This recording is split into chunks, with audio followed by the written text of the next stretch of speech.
pemirsa, kita sekarang ada di TKP tempat saudara Sukimin dipenggal kepalanya. Ini adalah,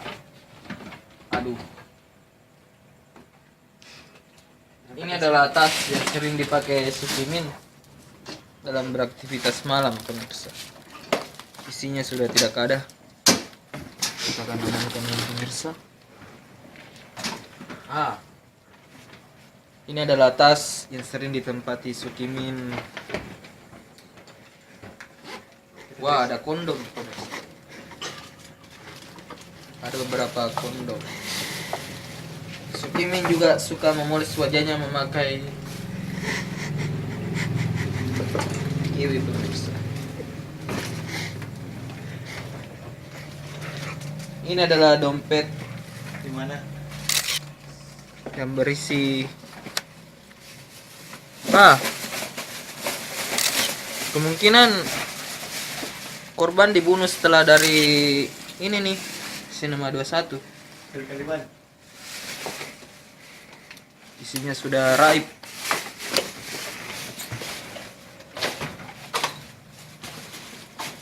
Tidak ada, pemirsa. Ini adalah perhiasan yang dipakai saudara Sukiman sebelum. Suki. Lihat, pemirsa. Ini adalah kalung ya. Kalung. Wah, ini kondom besar sekali ya. Ada beberapa perhiasan di sini. Waduh, ini kondom besar sekali, pemirsa. Barat.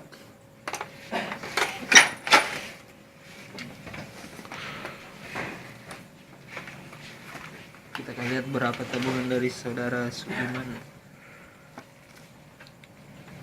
Ada 281. Ada yang Mas Pepe ini. Sudah,